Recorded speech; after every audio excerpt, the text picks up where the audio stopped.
Hello सब लोग। तो फिर से वापस आ गए हैं। खुश ज़्यादा क्यों हैं? अरे इसे यार, नया चैप्टर चालू कर रहा हूँ, खुशी है इसकी, है ना। तो आज जो है क्लास 9th का ICSE का पहला चैप्टर आपका फोर्स, हमारा फोर्थ चैप्टर ही पढ़ेंगे। बहुत अच्छा चैप्टर है, आराम से पढ़ेंगे, सब कुछ करेंगे, न्यूमेरिकल्स भी करा देंगे। ठीक है, मैं थ्योरी ज़्यादा फोकस करता हूँ इसे, चलो न्यूमेरिकल्स भी देखेंगे। ठीक है, तो पहले चैप्टर फोर्स कर जानते हैं बेटा। चैप्टर फोर्स का तो एक फॉर्मूला होता है एम ए क्या होता है? Mass, mass into acceleration. ठीक है, force equals to mass into acceleration. ठीक है, तो ये फोर्स का एक फॉर्मूला होता है। ठीक, अब एक चीज जान लो, एक होता है क्वांटिटी, होती है वेक्टर क्वांटिटी, आपने 7th या 9th में पढ़ी होगी। वेक्टर क्या होता है? ये मैग्नीट्यूड प्लस क्या, डायरेक्शन। ऐसी क्वांटिटी जिसमें मैग्नीट्यूड और डायरेक्शन साथ में हो। ठीक है, ऐसी क्वांटिटी जिसमें मैग्नीट्यूड और डायरेक्शन साथ में। ठीक, आपने कई सारी चीज़ देखी होंगी जिसमें मैग्नीट्यूड होता है, डायरेक्शन नहीं होती। ठीक है, मतलब आपको ये हो जाता है कि जैसे मान लो quantity 10 kilo, 10 kilo, 10 kilo north में, ये तो सुना नहीं होगा, बस सुना होगा 10 किलो, 10 kg, ये थोड़ी सुना होगा 10 kg नॉर्थ, 10 kg नॉर्थ, ये थोड़ी सुना होगा नॉर्थ ईस्ट वेस्ट साउथ, ये तो थोड़ी सुना होगा। तो यही सब जो है गलत जो है, आपको चीज़ ना पता चले, इसलिए मैंने क्लियर कर दिया कि वेक्टर का मतलब ये होता है। ठीक है, आगे अगर फिर जानना होगा तो जान लेंगे, कोई नहीं। ठीक है, पहले से जानते हैं मूवमेंट ऑफ फोर्स। हमारा टॉपिक है क्या? Movement of force. ठीक है, मूवमेंट ऑफ फोर्स क्या जानते हैं, क्या चीज़ है। ठीक है, देखो इसके पहले हम लोग को कुछ मोशन जानने होंगे, कुछ टाइप के मोशंस। ठीक है, पहला मोशन लिख लो, पहला मोशन लिख लो, ट्रांसलेशनल मोशन। ठीक है, पहला क्या है? Translational motion. पहला क्या है? Translation motion. ठीक है, ट्रांसलेशन मोशन क्या होता है? इसको लीनियर मोशन भी कहते हैं, स्लैश या और लगा दो, क्या लीनियर मोशन। क्या होता है? एक तुम बॉल ले लो, ठीक है, एक बॉल ले लो तुम, ठीक है, उस बॉल को तुम पुश करो। एक बॉल है, ये क्या है? ये है बॉल। इस बॉल को तुमने यहाँ से फोर्स लगा के पुश करा, ये चलिए सीधे। अब तुम इधर आ गए, ठीक है, वैसे आ इधर हो, लेकिन दिखाने इधर से ना, तुमने यहाँ से मारे, मतलब फुल फोर्स लगाए, तो बॉल कहाँ से? यहाँ से लगा, आगे चली जाएगी। ठीक है, तो कहने का मतलब ये है, जब किसी ऑब्जेक्ट को फोर्स की डायरेक्शन पुश करते हैं, फोर्स की डायरेक्शन पुश करते हैं, तो वो ऑब्जेक्ट उसी डायरेक्शन क्या करता है? मोशन करता है। तो इसी चीज को क्या कहते हैं? Translation motion. क्या होता है? जब किसी ऑब्जेक्ट को हम लोग फोर्स लगाते हैं, ये मान लो ये पेन है, ठीक है, इसमें मैंने फोर्स लगाया, ये आगे जाएगा, ये आगे जाएगा। अब फोर्स लगाया तो ये पीछे थोड़ी जाएगा, या ऐसे थोड़ी जाएगा, ये आगे जाएगा। अब मेरा थोड़ा तरीका सही होगा तो आगे जाएगा, वरना टेढ़े मेढ़े जा सकता है। तो फोर्स से मतलब जिस डायरेक्शन में फोर्स लगेगा उसी डायरेक्शन में मोशन होगा, वही होता है ट्रांसलेशन मोशन। इसकी डेफिनेशन लिख लो, when a force acts on a stationary body which is free to move, when a force is applied on a stationary, stationary समझते हो, माने कि मोशन में नहीं है, मोशन में नहीं है। When a force is applied on a stationary body which is free to move, the body starts moving in the direction of force. ठीक, ट्रांसलेशन क्या होता है? When a force is applied on a stationary body which is free to move, the body starts moving. Starts लिखा है, ठीक है, the body starts moving in the direction of force और उसको क्या कहते हैं, ट्रांसलेशन है यूनिट मोशन। ठीक है, बॉल वाला एग्जाम्पल समझ गए। ठीक है, कार वाला कोई आपने खुद एग्जाम्पल बना कार का कोई भी। ठीक है, तो पहले आपका ट्रांसलेशन मोशन हो गया यहाँ पर। दूसरा यहाँ पर आपका आ रहा है रोटेशनल मोशन। क्या आ रहा है, रोटेशनल मोशन। ठीक है, रोटेशन मोशन क्या है ये, देखो नाम से समझ आ रहा है, कुछ रोटेट की चीज होगी, कोई रोटेशन वाली चीज होगी। तो अगर देखो मान लो कोई बॉडी पिवटेड है, आपने बुक में देखोगे या पढ़ोगे तो आपको ये शब्द बहुत मिलेगा, पिवटेड, पिवटेड, पाइवटेड, पिवटेड जो भी कहो।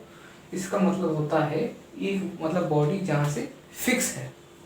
ठीक है, अगर मान लो हम ये कह रहे हैं कि ये जो पेन है ये पिवटेड है, माने ये पेन फिक्स है, कहाँ, इस पॉइंट पे फिक्स है। क्यों, इस पॉइंट मैंने पकड़ा हुआ तो फिक्स है, बाकी तो कैसे घूम रही है। अब मैं यहाँ से पकड़ लेता, यहाँ से पिवटेड है, बाकी घूम रही है। ठीक है, तो पिवटेड माने एक तरह से होता है क्या, फिक्स। ठीक, ये नॉर्मल इंग्लिश में। तो अगर if the body is pivoted, देखो if the body is pivoted at a point and the force is applied on the body at a suitable point, the body starts moving in servo motion. This is called आपका rotational motion। ठीक है, माने कि चलो हम लिख देते हैं, if the body is pivoted at a point, if a body is pivoted at the point and the force is applied on the body at a suitable point, on the body at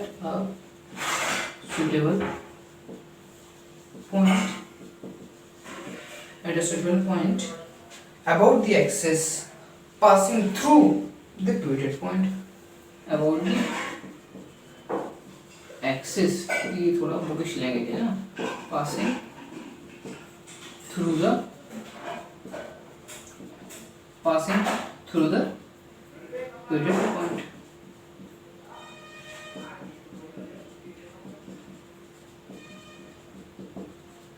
ठीक, देखो ये लिखा तो कन्नड़ में है लेकिन समझ लो तब। देखो, if the body is pivoted at a point and the force is applied on the body at a suitable point about the axis passing through the pivoted point is known as rotational motion। ठीक, उड़ गया। ठीक, हमें नहीं समझ आता। चलो यहाँ समझते हैं।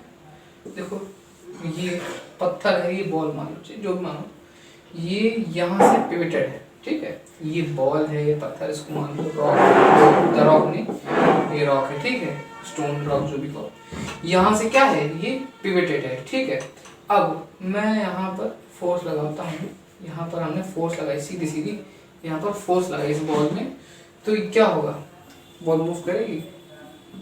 नहीं करेगी। यहाँ से पिवटेड तो कैसे मूव करेगी? यहाँ लगाऊंगा तो यहाँ से पिवटेड है नहीं, यहाँ से पिवटेड कहाँ है, तो ये अब देखो यहाँ से पिवटेड है तो मतलब यहाँ से फिक्स है, यहाँ पर मान लो कीली ठोक दी हमने। ठीक है, अब तो यहाँ फोर्स लगाओगे तो क्या होगा, ये आगे बढ़ेगी?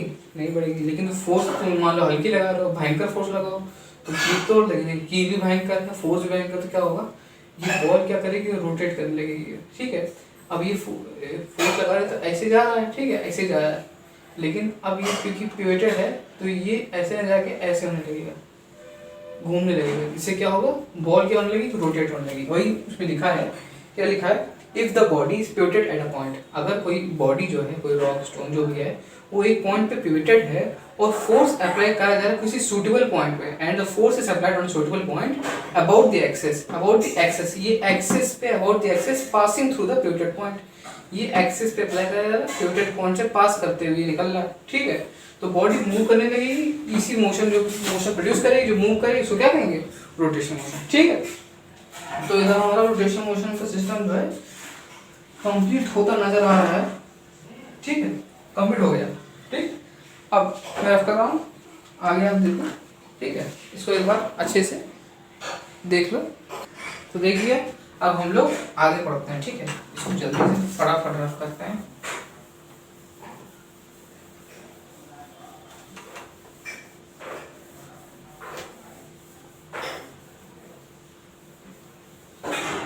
अगला टॉपिक है हमारा कौन सा, moment turning effect of force और टॉर्क। ठीक है, देखो मोमेंट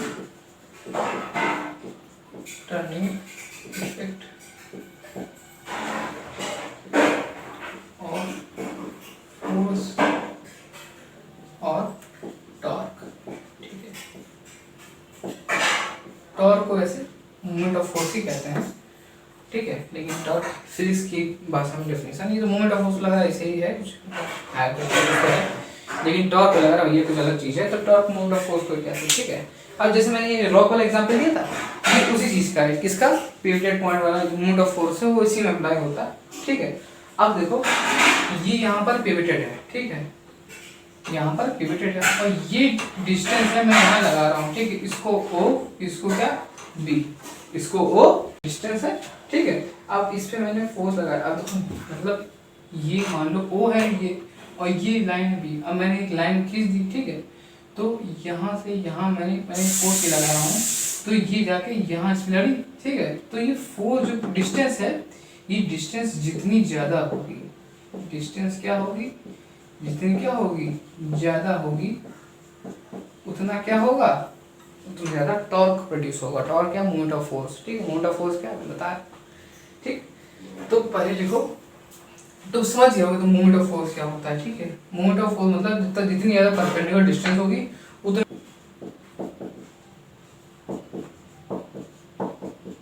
EMF वही है मोमेंट ऑफ फोर्स। हाँ समझना, पहला चीज़ है मैग्नीट्यूड।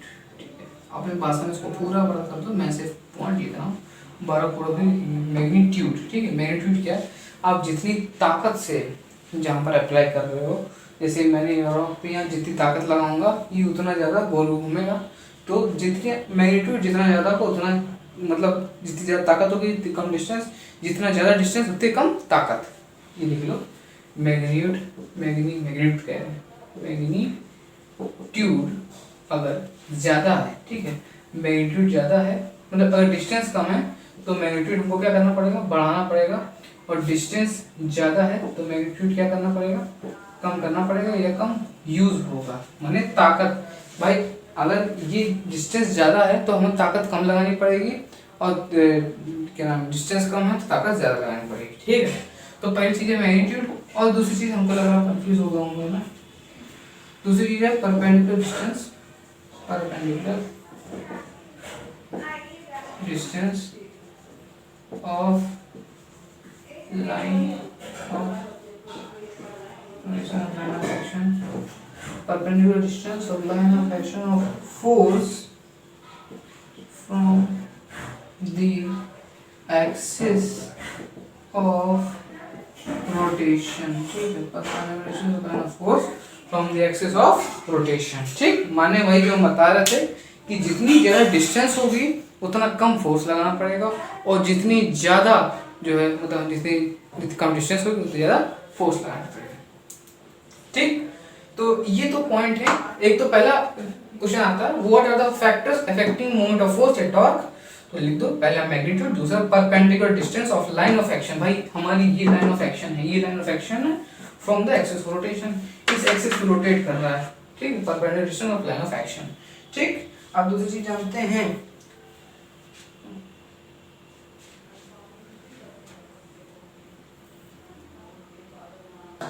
तो आप जानते हैं इसका जो है मोमेंट ऑफ फोर्स का हम लोग मेजर कैसे करते हैं, क्या करते हैं, मेजर कैसे करते हैं। तो भैया अब भाई कोई यूनिट है, कोई चीज़ है तो उसको मेजर तो करते हैं, टाइम को मेजर करते हैं, कोई भी चीज़ है इसको मेजर करते हैं, भार को, ठीक है, वेट को मेजर करते हैं।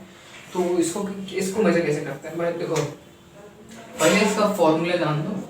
मोमेंट ऑफ फोर्स का एक फॉर्मूला होता है, या टॉर्क का एक फॉर्मूला होता है, फोर्स इनटू परपेंडिकुलर डिस्टेंस। ठीक है, फोर्स भाई देखो यहाँ से पिवटेड है, तुमने यहाँ से फोर्स लगाया, क्या लगाई, फोर्स इनटू परपेंडिकुलर डिस्टेंस, ये डिस्टेंस है। ठीक है, ये इसकी डिस्टेंस है, फोर्स इनटू परपेंडिकुलर डिस्टेंस, वो क्या प्रोड्यूस करेगी, हमारा मोमेंट ऑफ फोर्स। ठीक, ये फॉर्मूला होता है। ये 90 डिग्री मैंने कंफ्यूज ना हो। ठीक है, तो अगले जानते हैं इसको हम लोग मेजर कैसे करते हैं, वही बात आ गई कि इसको मेजर करते हैं। तो भाई देखो ये क्या है, फोर्स, ठीक है, ये डिस्टेंस है।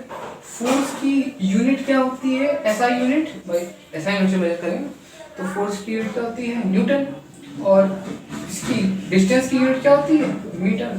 भाई ये न्यूटन इंटू मीटर है, न्यूटन मीटर, सीधा, ठीक है। फोर्स की यूनिट क्या होगी, मोमेंट ऑफ फोर्स की यूनिट क्या होगी, न्यूटन मीटर। सीजीएस में देख लो, ये एसआई यूनिट की है, ठीक है, ये एसआई यूनिट की है। सीजीएस की देख लो, ये सेंटीमीटर, ये डिस्टेंस, ये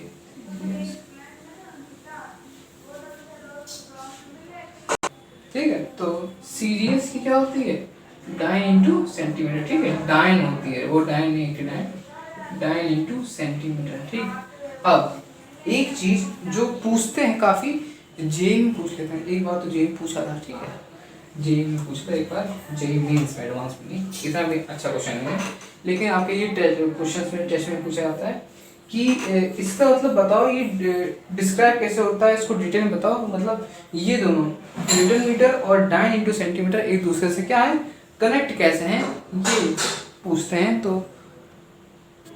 तो अगली तो ये जानते हैं मेजर कैसे करता है। देखो 1 × 10⁻² सेंटीमीटर, तो क्या हो गया, base same power at 10⁷ dyne centimetre, ये आ गया हमारा 1 न्यूटन मीटर की वैल्यू।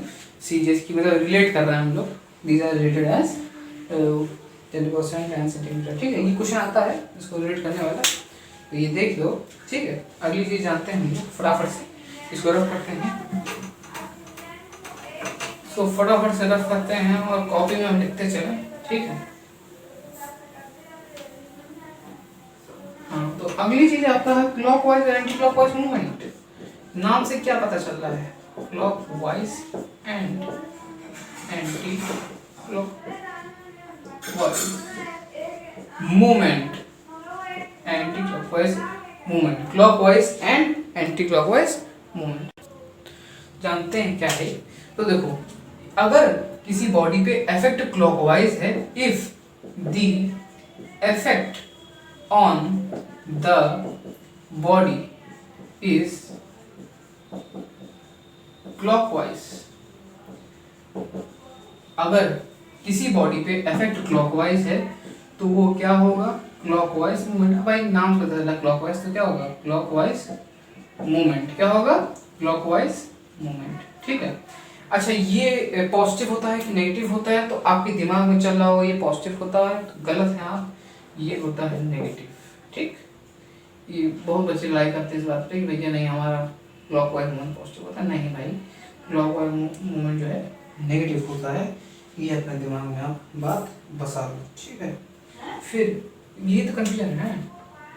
फिर दूसरी चीज, if the effect on the body is anti clockwise, ये क्या होगा, एंटी क्लॉकवाइज मूवमेंट, क्या होगा, एंटी क्लॉकवाइज मूवमेंट होगा, ठीक। और ये क्या होगा भाई, ये पॉजिटिव, ये क्या, सॉरी ये नेगेटिव, तो क्या होगा, ये पॉजिटिव, ठीक है। Anti clockwise movement is taken as positive, while clockwise movement is taken as negative, ठीक। तो हमारा आज का इतना ही है, ठीक है। आप पूरा वीडियो जितना देखा है उतना पढ़ लीजिए, आखिर अगर आप कहेंगे तो ही मैं इसके आगे पार्ट लाऊंगा, क्योंकि आप लोग कुछ बोलते नहीं हैं। सबसे पहली बात, मैं गुस्सा नहीं हूँ, लेकिन ये कह रहा हूँ कि आप लोग कुछ रिप्लाई नहीं देते हैं, कुछ कमेंट नहीं करते, तो मैं कैसे जानूंगा कि आपको वीडियो पसंद आ रहा है नहीं आ रहा, ठीक है। आप रिप्लाई, एक आदमी कर देगा रिप्लाई कि भैया हमको एक और वीडियो चाहिए, मैं तुरंत दे दूँगा, ठीक है। चलो फिर बाय, अगली वीडियो में मिलते हैं, ठीक है, बाय।